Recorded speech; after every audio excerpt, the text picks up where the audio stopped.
नमस्कार दोस्तों, लोकसभा चुनाव में अब कुछ ही महीने बचे हैं, लेकिन उससे पहले यूपी के लड़के एक बार फिर से साथ आ गए हैं। जी हाँ दोस्तों, यूपी के लड़के माने कि अखिलेश और राहुल। 2017 की ये तस्वीर तो आपको याद ही होगी। 2017 में जब चुनाव हुए थे तब यूपी की सत्ता में सपा थी और चुनाव के वक्त सपा और कांग्रेस में अलायंस हुआ था।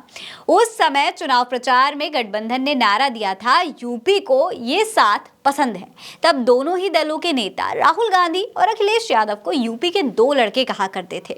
अब ये साथ एक बार फिर से देखने को मिलने वाला है। दरअसल यूपी में कांग्रेस और समाजवादी पार्टी के बीच गठबंधन फाइनल हो गया है। कई दिनों से कई तरीके की उठापटक चल रही थी, लेकिन अब सपा प्रमुख अखिलेश यादव ने क्लियर कर दिया है कि अंत भला तो सब भला। जो भारतीय राष्ट्रीय कांग्रेस अपने उम्मीदवार उतारेगी, उन सीटों के नाम मैं आपके सामने प्रस्तुत कर रहा हूं। Lok Sabha seat Raebareli, Lok Sabha seat Amethi, Lok Sabha seat Kanpur Nagar, Lok Sabha seat Fatehpur Sikri, Lok Sabha क्षेत्र बांसगांव, लोकसभा क्षेत्र सहारनपुर, लोकसभा क्षेत्र प्रयागराज, लोकसभा क्षेत्र महाराजगंज, लोकसभा क्षेत्र वाराणसी, लोकसभा क्षेत्र अमरोहा, लोकसभा क्षेत्र झांसी, लोकसभा क्षेत्र बुलंदशहर, लोकसभा क्षेत्र गाजियाबाद, लोकसभा क्षेत्र मथुरा, लोकसभा क्षेत्र सीतापुर, लोकसभा क्षेत्र बाराबंकी, लोकसभा क्षेत्र देवरिया। इन 17 सीटों पर भारतीय राष्ट्रीय कांग्रेस के उम्मीदवार चुनाव लड़ेंगे और बाकी उत्तर प्रदेश की 63 सीटों पर समाजवादी पार्टी के उम्मीदवार होंगे।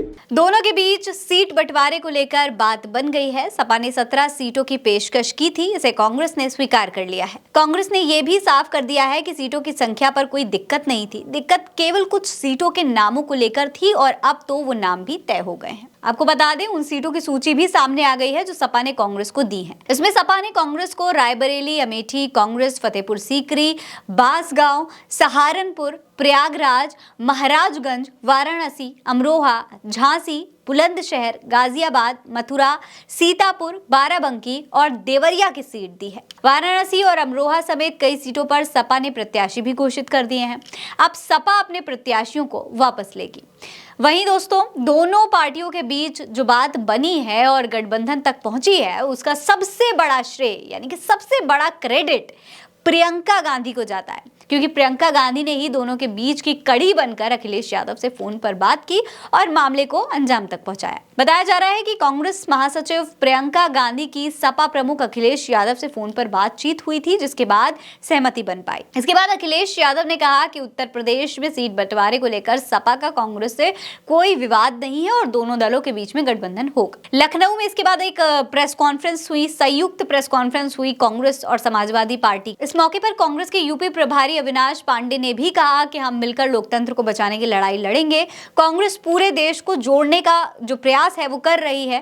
दोस्तों, इस मौके पर उन्होंने कांग्रेस नेता प्रियंका गांधी का खास करके जिक्र किया और कहा कि हम उनके प्रति आभार जता रहे हैं।